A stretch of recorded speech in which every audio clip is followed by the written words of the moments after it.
ದೇವರ ನಾಮಕ್ಕೆ ಸ್ತೋತ್ರವಾಗಲಿ. ಇಂದಿನ ನಿರೀಕ್ಷೆ ವಾಕ್ಯಕ್ಕೆ ನಿಮ್ಮೆಲ್ಲರನ್ನು ಸ್ವಾಗತಿಸಿಕೊಳ್ಳುತ್ತಾ ಇದ್ದೇನೆ. ಇಂದಿನ ನಿರೀಕ್ಷೆ ವಾಕ್ಯವನ್ನು ನಾವು ಓದಿಕೊಳ್ಳೋಣ. ಯೆಶಾಯನು ಬರೆದ ಗ್ರಂಥ 9ನೇ ಅಧ್ಯಾಯ 6ನೇ ವಾಕ್ಯ. The book of Isaiah chapter 9 verse 6. ಒಂದು ಮಗು ನಮಗಾಗಿ ಹುಟ್ಟಿದೆ ಅಷ್ಟೇ, ವರದ ಮಗನು ನಮಗೆ ದೊರೆತನು, ಆಡಳಿತವು ಅವನ ಬಾಹುವಿನ ಮೇಲೆ ಇರುವುದು. ಅದ್ಭುತ ಸ್ವರೂಪನು, ಆಲೋಚನಾಕರ್ತನು, ಪರಾಕ್ರಮಿಯಾದ ದೇವರು, ನಿತ್ಯನಾದ ತಂದೆ, ಸಮಾಧಾನದ ಪ್ರಭು ಎಂಬುವು ಅವನ ಹೆಸರು.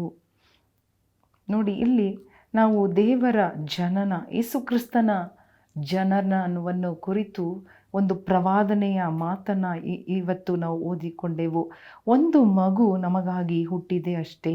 ಎಷ್ಟೋ ಸಾವಿರಾರು ವರ್ಷಗಳ ಹಿಂದೆ ಯೇಸುವಿನ ಜನನವನ್ನು ಕುರಿತು ದೇವರು ಯೆಶಾಯನಿಗೆ, ಪ್ರವಾದಿಗೆ ಹೇಳಿ ಅವರು ಬರೆಸಿದ್ದಾರೆ. ಹಲ್ಲೆಲೂಯಾ. ನೋಡಿರಿ, ದೇವರು ಎಷ್ಟು ಮುನ್ಸೂಚನೆಯಿಂದ, ಅಂದರೆ ಉದ್ದೇಶವಾಗಿ ಪ್ಲ್ಯಾನ್ ಮಾಡಿ, ಪ್ರೀ ಪ್ಲ್ಯಾನಿಂದಲೇ ಪ್ರವಾದನೆಯಿಂದ ತಿಳಿಸಿ ಆ ಮಗನನ್ನು, ತನ್ನ ಮಗನನ್ನು ಈ ಭೂಮಿಗೆ ಕಳಿಸಿಕೊಟ್ಟನೆಂಬುದಾಗಿ ನೋಡುತ್ತಾ ಇದ್ದೇವೆ. ಒಂದು ಮಗು, ಚೊಚ್ಚಲ ಮಗು, ಫಸ್ಟ್ ಬಾರ್ನ್ ಮಗು ನಮಗಾಗಿ ಕೊಡಲ್ಪಟ್ಟಿದೆ. ಅದು ಹುಟ್ಟಿ ಬಂದಿದೆ. ಹಲ್ಲೆಲೂಯಾ. ಮಾತ್ರವಲ್ಲದೆ ಈ ಎಲ್ಲ ವಾಗ್ದಾನಗಳು, ಪ್ರವಾದನೆಗಳು, ಮತ್ತಾಯನು, ಲೂಕನು, ಈ ಸುವಾರ್ತೆಗಳಲ್ಲಿ ನಾವು ಓದಿ ನೋಡುವಾಗ ನೆರವೇರಿತು ಎಂಬುದಾಗಿ ನಾವು ನೆರವೇರಿದ್ದನ್ನು ನಾವಲ್ಲಿ ನೋಡಬಹುದು. ಇಲ್ಲಿ ನಾವು ಪ್ರವಾದನೆಯಾಗಿ ಓದುವ ವಿಷಯಗಳೆಲ್ಲವೂ ಹಲ್ಲೆಲೂಯಾ ಹೊಸ ಒಡಂಬಡಿಕೆಯಲ್ಲಿ ದೇವರು ಹಲ್ಲೆಲೂಯಾ 100 ವರ್ಷಗಳ ನಂತರ ಹಲ್ಲೆಲೂಯಾ ಅದನ್ನು ನೆರವೇರಿಸಿ, ಈಡೇರಿಸಿ, ಪೂರೈಸಿದನು. ಯಾಕೆ ಎಂಬುದಾಗಿ ನೋಡುವಾಗ ನಿಮ್ಮನ್ನು, ನನ್ನನ್ನು ಬಿಡಿಸುವುದಕ್ಕಾಗಿ, ರಕ್ಷಿಸುವುದಕ್ಕಾಗಿ. ನೋಡಿ, ಆತನಿಗೆ ಹೆಸರು ಕೊಡಲ್ಪಟ್ಟ ಹೆಸರುಗಳನ್ನು ನಾವು ನೋಡುವಾಗ ಆತನು ಅದ್ಭುತ ಸ್ವರೂಪನು, ಆಲೋಚನಾಕರ್ತನು. ಹಳೆ ಒಡಂಬಡಿಕೆಯಲ್ಲಿ ನ್ಯಾಯಾಧಿಪತಿ ಪುಸ್ತಕದಲ್ಲಿ ಓದಿ ನೋಡುವಾಗ ದೇವದೂತನು ಒಂದು ಮನೋವ ಕುಟುಂಬಕ್ಕೆ ಕಾಣಿಸಿಕೊಳ್ಳುವಾಗ ಅವರು ಕೇಳುತ್ತಾ ಇದ್ದಾರೆ, ನೀನು ಯಾರು, ನಿನ್ನ ಹೆಸರೇನು ಎಂಬುದಾಗಿ ಹೇಳುವಾಗ, ನನ್ನ ಹೆಸರು ಅದ್ಭುತ ಕಾರ್ಯಗಳನ್ನು ಮಾಡುವವರು. ಹಲ್ಲೆಲೂಯಾ. ಆ ಹುಟ್ಟಿ ಬಂದ ಕೂಸು, ಆ ಚೊಚ್ಚಲ ಮಗು, ನಮಗಾಗಿ ಕೊಡಲ್ಪಟ್ಟ ಆ ಮಗು ಎಂಥ ಮಗು? ಅದ್ಭುತಗಳನ್ನು, ಆಶ್ಚರ್ಯ ಕಾರ್ಯಗಳನ್ನು ಮಾಡುವ ಮಗು, ಆಲೋಚನೆ ಕೊಡುವ ಮಗು. ಹಲ್ಲೆಲೂಯಾ. ನಿತ್ಯ ನಿತ್ಯ ನಿತ್ಯ ಕಾಲ ನಮ್ಮ ಜೀವನದಲ್ಲಿ ಆಡಳಿತ ಮಾಡುತ್ತಾ, ನಿತ್ಯ ತಲೆಮಾರಿಗೂ ನಮ್ಮನ್ನು ಕಾಪಾಡಿ ತನ್ನ ಕೃಪೆಯಿಂದ ನಮ್ಮನ್ನು ನಡೆಸುವ ಒಂದು ದೇವರಾಗಿದ್ದಾರೆ. ಮಾತ್ರವಲ್ಲದೆ ಶಕ್ತನಾಗಿರುವ ದೇವರು, ಎಲ್ಲವನ್ನು ಮಾಡಲು ಶಕ್ತನಾಗಿರುವ ದೇವರು. ನಿಮ್ಮ ಜೀವನದಲ್ಲಿ ಇವತ್ತು ಅಸಾಧ್ಯವಾದ ಕಾರ್ಯವನ್ನು ಕೂಡ ಸಾಧ್ಯ ಮಾಡುವುದಕ್ಕೆ ಶಕ್ತನಾದ ಮೈಟಿ ಗಾಡ್ ಎಂಬುದಾಗಿ ನೋಡುತ್ತಾ ಇದ್ದೇವೆ. ಮಾತ್ರವಲ್ಲದೆ ನೋಡಿ, ಅವರು ಸಮಾಧಾನದ ಪ್ರಭು ಎಂಬುದಾಗಿ ನೋಡುತ್ತಾ ಇದ್ದೇವೆ. ಹಲ್ಲೆಲೂಯಾ. ಅದ್ಭುತ ಸ್ವರೂಪನು, ಆಲೋಚನಾಕರ್ತನು, ಪರಾಕ್ರಮಿಯಾದ ದೇವರು, ನಿತ್ಯನಾದ ತಂದೆ, ಸಮಾಧಾನದ ಪ್ರಭು. ಹಲ್ಲೆಲೂಯಾ. ಸಮಾಧಾನ ಕೊಡುವ ಪ್ರಭು, ಆತನೇ ಸಮಾಧಾನವಾಗಿದ್ದಾನೆ.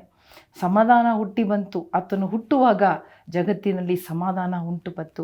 ಅಲ್ಲಿ 2ನೇ ವಾಕ್ಯ ಹೇಳುತ್ತಾ ಇದೆ, ಓದಿ ನೋಡುವಾಗ, ಕಾರ್ಗತ್ತಲಲ್ಲಿದ್ದ ಜನರು ದೊಡ್ಡ ಬೆಳಕು ಪ್ರಕಾಶಿಸುವುದನ್ನು ನೋಡಿದರು. ಕತ್ತಲಾದ ಸಮಯದಲ್ಲಿ ಪ್ರಕಾಶವನ್ನು ಉಂಟು ಮಾಡುವ ಮಗು ನಮಗಾಗಿ ಹುಟ್ಟಿ ಬಂತು. ಹಲ್ಲೆಲೂಯಾ. ನಮ್ಮ ಜೀವನದಲ್ಲಿ ಹುಟ್ಟಿ ಬಂತು, ನಮ್ಮ ಕುಟುಂಬಗಳಲ್ಲಿ ಹುಟ್ಟಿ ಬಂತು. ಅದನ್ನು ಆಚರಿಸೋಣ, ಕೊಂಡಾಡೋಣ. Hallelujah.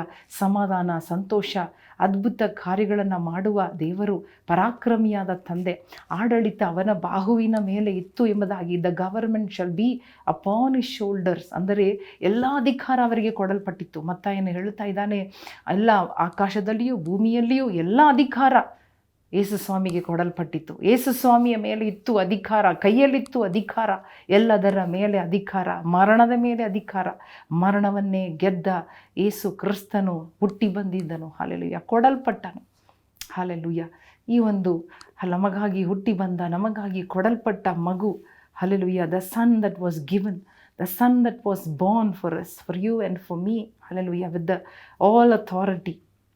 Hallelujah. Hallelujah. And he shall be called Wonderful Counselor, mighty god, everlasting father, prince of piece. Hallelujah. ಇಂತಹ ಹೆಸರುಗಳನ್ನು ಹುಟ್ಟುವುದಕ್ಕಿಂತ ಮುಂಚೆನೇ ಹೆಸರಿಡಲ್ಪಟ್ಟು, ಕರೆಯಲ್ಪಟ್ಟು, ಪ್ರವಾದಿಸಲ್ಪಟ್ಟು ಹುಟ್ಟಿ ಬಂದ ದೇವರೇ ನಿಮಗೆ ಸ್ತೋತ್ರಪ್ಪ.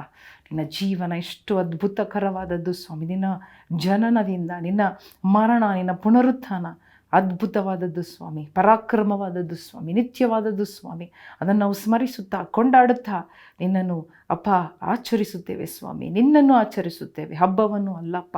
ಓ ಹಲ್ಲೆಲೂಯಾ, ಸ್ತೋತ್ರ. ನಮ್ಮ ಜೀವನದಲ್ಲಿ ಎಷ್ಟೋ ಕಾರ್ಯಗಳು ಇರಬಹುದಪ್ಪ, ಕಷ್ಟಗಳು, ಸಂಕಷ್ಟಗಳು ಇರಬಹುದು. ಆದರೆ ಅದರ ಮಧ್ಯದಲ್ಲಿ ನೀನು ನಮ್ಮ ಸಂಗಡ ಇದೆಯಪ್ಪ. ನಮಗಾಗಿ ಹುಟ್ಟಿ ಬಂದ ದೇವರು ನಮ್ಮ ಸಂಗಡ ನಮ್ಮ ಜೀವನದಲ್ಲಿ ಇರುವಾಗ ಕರ್ತರನ್ನು ಹೋಗಲಾಡಿಸುವಿ ಸ್ವಾಮಿ. ಯೇಸು ಕ್ರಿಸ್ತನ ನಾಮದಲ್ಲಿ ಬೇಡಿಕೊಳ್ಳುತ್ತೇವೆ ನಮ್ಮ ತಂದೆ. ಆಮೇನ್, ಆಮೇನ್. ಪ್ರಿಯ ಸಹೋದರ ಸಹೋದರಿಯರೇ, ನಮಗಾಗಿ ವರದ ಮಗನು ಅಲ್ಲಿ ದೊರಕಿದನು, ಕೊಡಲ್ಪಟ್ಟನು, ಹುಟ್ಟಿ ಬಂದನು. ನಮಗಾಗಿ, ನಿಮಗಾಗಿ, ನಮ್ಮೆಲ್ಲರಿಗಾಗಿ. ಅದನ್ನು ನಾವು ಮರೆಯಲೇಬಾರದು. ಎಲ್ಲೋ ಹುಟ್ಟಿದರು, ಎಲ್ಲೋ ಯಾವಾಗಲೋ ಹುಟ್ಟಿದರು ಎಂಬುದಾಗಿ ಅಲ್ಲ, ನಿಮಗಾಗಿ, ನನಗಾಗಿ ಇವತ್ತು ಕೂಡ ಜೀವಂತವಾಗಿರುವ ದೇವರು, ಅದ್ಭುತ ಸ್ವರೂಪನು, ಆಲೋಚನಾಕರ್ತನು, ನಿತ್ಯನಾದ ತಂದೆ, ಪರಾಕ್ರಮಿಯಾದ ದೇವರು, ಸಮಾಧಾನದ ಪ್ರಭು ನಿಮ್ಮ ಜೀವನದಲ್ಲಿ ಕಾರ್ಯ ಮಾಡುತ್ತಾರೆ. ದೇವರು ನಿಮ್ಮನ್ನು ಆಶೀರ್ವದಿಸಲಿ. ಆಮೇನ್.